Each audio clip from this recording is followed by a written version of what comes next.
Joe. Bon, et clairement ici on commence une vidéo avec beaucoup de problèmes, puisque moi et Joe on est en conflit par rapport à ces statues. Donc on va commencer la review en disant qu'elle vaut 1000 sur 10. Allez, merci à vous, t'as tout de suite pas parlé. Au revoir. C'est une grosse merde. Ouah, oh, déconne pas, t'abuses. Ah non, non. On verra si les gens sont d'accord avec moi. J'ai une question. Hors du prix, elle donne bien. Vous allez me dire, hors du prix, le prix ça joue aussi, mais voilà. On va commencer sur la Elle n'est statue. pas innovateur. Alors, qu'est-ce qui va poser problème? Alors déjà, elle est limitée seulement à 150 pièces au monde en version bonus. Donc ça va. Voilà, par contre, j'avoue qu'il y a quand même des régulars. J'ai regardé parce que je me dis, ah non, Oui. il y a quand même des. Donc ça coûte du cul, par contre, il y a au moins 100 régulars, donc ça, je t'accorde. On va dire qu'il y a 200. Qui a acheté ça? Surtout que, je vais pas mentir, j'ai vu personne la présenter sur internet. C'est ça. Que Ouais. ce soit Japon, Amérique, machin, même personne l'a réceptionné. Donc du coup, on serait les premiers à la réceptionner et la montrer. Voilà. Quoi qu'il en soit, 150 pièces au monde, par contre, pour en version bonus, 2350 € chez nous, c'est juste? Non. Ouais, et 2250 €. Ah non, c'est 2150, 2200, ouais. 2250 plus ou moins pour la version bonus avec 3 têtes. Alors moi au showcase c'était super chaud. Ah oui, la statue elle est extraordinaire, même si je pensais que c'était une George Nizzi ou George Jimenez, mais ça n'a rien à Non, voir. c'est Josh Nizzi. Non, c'est une Will Smith, rien à voir. Ah j'ai regardé, ouais. Même sur le site. Ouais, c'est Will Smith. Enfin Will Smith. C'est vraiment, c'est Will Smith mais avec un Y. Ah, je crois que c'était Josh Nizzi aussi. Non, ouais, pareil, mais en fait j'ai vu que c'est pas le même nom. Quoi qu'il en soit, la statue quand même du coup pour 150 pièces au monde monte à 2350 € maximum en version bonus. C'est là que le professeur a posé un peu Majo, et c'est vrai que il y a quelques semaines on a présenté une death metal beaucoup plus grande avec des grosses créatures. Au même prix. Au même prix. Alors sachant qu'il y avait quand même 2 porte-bustes. Ouais, porte-bustes. Un porte-buste, 5 têtes. 5 têtes au total, plein de persos qui sont les zombies, momifiés, ce que vous voulez, justement du vers Death Metal, plus un Batman qui est vraiment hyper balèze et hyper chargé. Il a son costume de base, il a son manteau de base, il a une grosse faux, plus 2 lames différentes. Et Lui, il a 2 têtes. 3. Waouh! Quoi qu'il en soit, là ici c'est clairement, et c'est bien de le dire, la statue est magnifique, elle est vraiment super belle, mais le problème en fait c'est qu'on a dû à la placer, enfin c'est toujours un peu logique puisque lui il est moins fan de ce là que moi, il a dû à la placer par rapport au cadeau, ce qui est pas faux. Bon, sinon au-delà de ça, on va vous montrer du coup la version bonus ici présente. 3 têtes, c'est ce qui changera de toute la statue, le reste ne bougera pas du tout. La première tête ici est une de mes préférées parce qu'elle donne vraiment ce côté plus agressif et plus Prime One Studio.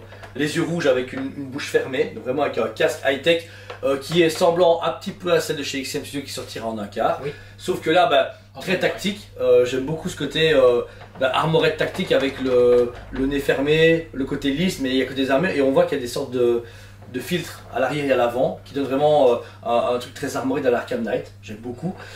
Les jointures sont bien parce que vous avez pu voir que vous savez même pas où ça va être la tête puisqu'elle est vraiment coupée nette. Non, franchement à ce niveau là ils l'ont géré. Maintenant, je veux dire, grâce à l'architecture de ce côté très high tech, on va pas se mentir que c'est pas compliqué non plus de la cacher. Je veux pas acclamer quelque chose qui est simple, mais le travail est vraiment cool. On a vraiment ce côté vraiment high tech et tout, et ce qui est bien c'est qu'on a vraiment une version high tech plus côté vraiment armorette qui est vraiment folle et qui est vraiment bien travaillé. Et des longues oreilles, ça c'est bien. Les oreilles sont plus longues que d'habitude. Comme Keaton.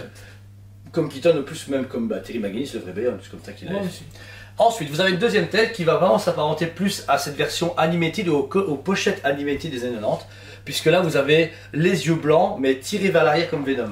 Alors ça c'est un parti pris, mais c'est une version pour moi plus... Magnifique. Il est très beau comme ça, mais en plus il a une bouche donc ça le rend encore plus humain. Et plus violent, je trouve qu'il est plus menaçant comme ça. Plus humanoïde. Plus humanoïde. Par contre la jointure est pareille, du côté lisse au niveau de la face, mais par contre très métallisé sur le côté. Pareil, la jointure est parfaite. Et là, on retrouve vraiment je trouve le BM des 90. Clairement, tu vois, mais la version animée. Vraiment animated, comme quand on le voit en pochette, il y a des pochettes où il était beaucoup plus étiré, tu vois, au niveau des yeux. Oui. Je retrouve cette idée d'architecture au niveau de la tête. Pas de porte-buste parce que du coup ça fait la deuxième tête qu'on change, on n'a pas moyen de les poser, ça c'est dommage.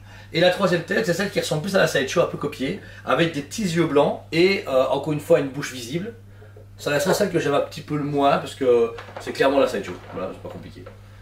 Tu vois? Sideshow est mieux, mais ok. Ouais mais dans l'idée les petits yeux blancs... Mais ça fait trop Optimus Prime, je trouve. Ce côté... en fait, tu prends Optimus Prime à côté, il a la même gueule que lui au final. Ok, je comprends, je vois ce que tu veux dire. Ouais. Mais par contre, voilà, ça reste quand même une belle série, parce que là on retrouve vraiment le Terry McGinnis du comics. Quand on est sur le comics Future Ends, etc., c'est le même visage, même si ça n'a aucun attitre. Il n'est pas attitré à un comics particulier. Mais voilà, franchement, il est pas mal. Donc c'est les 3 têtes différentes qui vont clôturer la bonus. Ensuite, le travail des ailes, ça reste. Ce qui est juste dommage, c'est que c'est beaucoup plus foil et éclairé à l'arrière qu'à l'avant. Et ça c'est dommage, parce que l'arrière on le voit pas tout le temps. Donc là, vous avez toutes ces ailes qui sont en fibre de résine. Donc là, vous avez toutes ces alvéoles qui sont extraordinaires. Tout est en relief. Quand tu sens, c'est génial. L'architecture part de la bout de sa colonne vertébrale, comme quand ça se déploie. En fait, le truc, c'est que ça fait très high-tech. Mais encore une fois, il manque un light-up. T'imagines un light-up qui passerait, tu vois, légèrement dessus. Ça pèterait et du coup, bah... Ouais, ok, ce sera sans faute, mais là, il manque un light-up en fait. Et là, pareil, ce qui est bizarre, c'est que tout a été très clair à l'arrière, comme vous pouvez le voir, mais une fois que vous passez à l'avant, bah, c'est plus sombre. Ce qui est dommage, parce que j'aurais voulu avoir le même éclairage. C'est sûr ou c'est juste l'ombrage qui fait que... Je pense pas. Non, regarde, il est plus sombre. Ah ouais. Ça se voit. Mais pourquoi? Bah, je sais pas. Mais maintenant, paraît très logique, tu vois les ailes de chauve-souris, t'as un côté plus clair. Ouais, et puis quand il vole, on le voit moins, mais bon, après, je vais pas faire voler celui-là, donc je m'en fous, c'est pas grave. Tu veux pas? Non. Je m'attendais aussi à avoir 2 bras sans les ailes, mais c'est pas le cas, il y a juste 2 bras à déployer des ailes. Bah ça, ou des mains alternatives. Avec la batarang. Ouais, ça aurait été vraiment cool. Ça aurait été pas mal. Ensuite, tout le reste de l'armure, extraordinaire, faut pas se dire, après moi, j'ai encore une fois très belle sa texture et sa sculpture, puisque que ça soit au niveau, quand on part des bras, avec ces 2 fameuses lames, on a vraiment une architecture d'armure à la Bat-8 qui part avec du noir de différentes teintes et du rouge à ces endroits, pour montrer encore une fois ce côté Bayonne. Quand on arrive sur le plastron, un logo uniquement fait à la Prime 1 Studio, ça ne tire pas d'un comics, donc c'est un Bayonne / Prime 1, voilà. Mais bon, ça leur rend unique. L'armure est terrible. L'armure est vraiment terrible, on a vraiment toutes ces alvéoles, encore une fois, qui sont hyper bien travaillées, qu'on a vraiment ce côté, encore une fois, armored high-tech, c'est ça qui est vraiment bien. Tout le reste épouse ses abdos et donne vraiment cette musculature vraiment bif par rapport à ce qu'on a connu en Animated qui est beaucoup plus fétif, même sec. Là on a un côté très bif, c'est vraiment un côté beaucoup plus Batman. Après on sait tous que ce Batman là, il mis Batman, il n'est pas une Terry McGinnis, parce que théoriquement Batman porte cette armure à la fin de sa carrière. Donc ça peut très bien être Bruce Wayne dans l'armure, tout comme Terry McGinnis, ça ne change pas. Le même travail est similaire au niveau de sa ceinture et de ses jambes, puisque la ceinture déjà est très bien travaillée, avec aucun batarang, puisqu'on vous rappelle qu'elle sort de ses avant-bras et qu'il peut les invoquer et les sortir. Mais la ceinture avec l'appel pour sa Batmobile. Et ensuite tout le travail de la jambe, pareil, plus fine, un peu plus... moi je pense que c'était McGinnis parce que pour un vieux Batman il est un petit peu trop fit je trouve. Et l'armure est très cool. Comme c'est noir sur rouge, bah, on ne profite pas forcément des mêmes coloris comme on peut avoir sur le Joker, George Jimenez, etc. où c'était plus fin. Mais le travail est uniforme, on y voit les propulseurs, on y voit encore ce côté très high-tech, très Iron Man, si on peut dire ça comme ça. Et vous avez un point d'appui qui se met avec un aimant sur le cockpit et une grande tige en métal qui part dans le siège. Comme ça, au moins, on est sûr qu'elle se marche pas. Ça, c'est cool. Ça, c'était le Batman. C'est déjà pas mal. Ensuite, vous arrivez sur l'immense et grande capsule qui forme la future Batmobile de Batman qui vole, etc. Bon, après, les ailes derrière, je trouve que ça aurait été un petit peu trop déconné. Cool. Bon, le prix. Ouais. Encore une fois, ça aurait justifié pour moi. Ouais, mais ça aurait justifié le truc. Moi, ouais, c'est vrai. Moi, je vais dire après ce qui aurait justifié le prix. Ouais, light, voilà. Donc, alors, on va arriver sur le cockpit. Tout d'abord, bah, il n'y a pas à dire. Tout le cockpit est extraordinaire. Il est hyper bien travaillé. On a vraiment l'impression d'être dedans, à l'échelle entière, forcément. Ils ont tout peint, ils ont tout représenté. Même le tableau de bord, bah, ils ont mis ça stickers, mais c'est vraiment cool parce que du coup, c'est la trajectoire que poursuit la Batmobile. Ouais.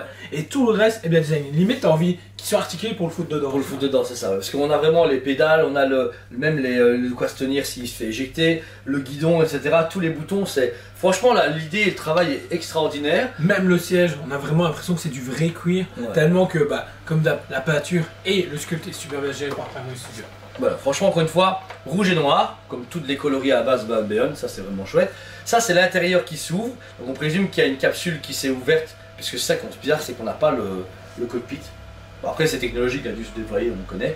Mais ensuite, vous avez tout le reste de la Batmobile, où l'arrière, on a ces fameux gros réacteurs qui permettent de la faire voler. Donc côté gauche-droite, c'est des versions aimantées que vous mettez, et vous avez 3 réacteurs de chaque côté qui sont assez bifs et qui mettent encore plus de volume à la Batmobile. Et l'arrière, le fameux réacteur du QSTERA qui est sur tout le bâtiment mobile. Voilà. Hyper bien, encore une fois géré. Il y a vraiment un dégradé de bleu comme si le fer avait brûlé, à chauffer. Voilà, chauffer à fusion, ouais. Et c'est vraiment cool. Encore une fois, manque ce foutu light. Tout le reste de la Batmobile, un petit peu abîmé comme Primal Secret, même si là je vois pas trop l'intérêt d'avoir abîmé une Batmobile un peu comme si c'était de la pierre. C'est pas mal, mais j'aurais voulu à ce moment-là des vrais battle damage, tu vois, des trucs de plasma par exemple. Tu vois que là par exemple ils sortent et que t'aies un impact, 2 impacts, 3 impacts, 4 impacts, mais de plasma. Pour que ça fasse ce côté où il sort, et qu'il va péter les culs, tu vois. L'avant, on n'a pas vraiment le nez de la Batmobile, puisque je me rappelle que c'est la Batmobile, elle a le bas de symbole juste près du cockpit, et puis tu as un long nez qui part même des fois de son temps à gauche et à droite. Mais le logo, pareil, un petit peu abîmé, mais qui est similaire à celui du Batman. Et pour accentuer ce côté Gotham vieux, ce Gotham malsain et cyberpunk, vous avez de la fumée qui sort de la Batmobile, comme si elle surchauffait ou qu'il y avait de la vapeur partout, etc. Tout est à mettre et aimanté, vous avez des pièces partout à mettre. Alors, par contre, translucide. Légèrement, mais je m'attendais à autre chose. Même si ça correspond à l'idée, comme Fabok de mettre de la fumée, etc. Mais clairement, ça lui donne plus d'ambiance. Parce que sans ça, ça faisait juste un Batman qui sortait d'une voiture noire. Là, la fumée lui donne plus d'ambiance et plus de prestance. Donc voilà. Alors clairement, même si je pensais qu'il y en avait, la grosse déception et qui aurait pu chiffrer le prix, c'est le light-up. S'il y avait eu un light-up dans tout le socle de Batman, la statue valait son prix. C'est ça qui manque. Après, bien sûr, on va dire ouais, mais si on met une petite lampe rouge dedans, machin, là, c'est bien, mais on n'a pas à le faire nous-mêmes. Donc c'est vrai que si les phares avant, arrière et le cockpit, surtout le cockpit était lumineux, mais genre, bam, pétage et même d'arrêter jusqu'à mettre un light-up dans les ailes, extraordinaire. Ou alors, dernière chose, alors je sais pas comment ça peut être fait, mais un truc réfléchissant en rouge. Je sais pas comment expliquer, tu vois que quand tu mets de la lumière, ça réfléchit. Mais j'arrive pas à me... Si tu la mets dans le noir et que tu mets une lumière rouge ou blanche, bah, ça aurait fait un effet de... Comme les panneaux sur l'autoroute, là, tu vois, quand tu mets tes phares et que ça reflète. Auto-réfléchissant. Je pense que c'est ça le mot. Mais pour ma part, moi j'étais hyper convaincu en photo. Ma seule déception, c'est que la statue n'est pas lumineuse, c'est vrai. Moi je m'attendais à un budget de 1850 ou 1700 euros. C'est vrai que j'avais oublié qu'elle était à 2350 euros, donc c'est vrai qu'elle paraît chère. Après, il n'y a que 150 pièces au monde, donc ça va. Bah, 150 c'est bien, parce qu'on m'aurait dit à 4000 pièces au monde, j'avais pété un câble, la marque, tu vois, mais on voit bien que la statue n'a pas beaucoup démarré, et c'est que, putain, fait réflexion, j'ai vu personne parler de réception de cette statue. On est les seuls bouffons à l'avoir fait venir. Voilà, quoi qu'il en soit, pour ma part, la statue me hype à fond, c'est une statue magnifique, c'est dommage que vous ne voulez pas en vrai, mais elle a beaucoup de prestance, elle est quand même casable, dans le sens qu'elle fait un minimum, mais si vous la mettez correctement avec les ailes, au moins l'aile elle ne dépasse pas à l'arrière, tu vois, tu peux te dire de la coincer ici et ici, t'es tranquille, ton aile elle va soit sur le côté, soit légèrement un peu à l'avant, mais elle ne dépasse pas la circonférence de la statue, et puis c'est pas vrai, on n'a jamais rien, tu vois, on a une sideshow qui est extraordinaire, une Ion Studio, qui est génial. Ouais, c'est vrai. Et une Prime One Studio. Et c'est tout. Il n'y aura que ça, sauf s'il revient en animé, sauf s'il revient en film, etc. Mais ce sera rare. Mais ça touche plus une génération années 90, début 2000. Moi, les fans de Batman, ouais, c'est sûr, tu vois. Donc voilà. Donc pour ma part, perso, je donne quand même un 9 sur 10 parce que je suis vraiment hypé. Le prix, c'est vrai que je reste pas objectif, mais si je dois m'arrêter au prix, c'est chiant, 7 sur 10 pour ça. Et le light-up, c'est cruellement manquant. Et ça aurait été Tsume ou Sideshow, il y aurait du light-up. La Prime, sur cette statue, ou sur certaines statues qu'on a reçues récemment, ils sont sur le laurier, sont peinards, faut dire, tranquille, ça partira, je m'en fous. Et c'est triste parce que je l'avoue, hein, mais là, moi j'aurais été un mec qui avait créé la statue, j'aurais dit, ah, le light-up, il est où, il n'y a pas de light-up? Bah, tu la sors pas, bro. Je veux une statue light. Enfin, tu vois, le mec, il va se faire, ouais, tu vois, il manque le snap. Et toi, Jaune?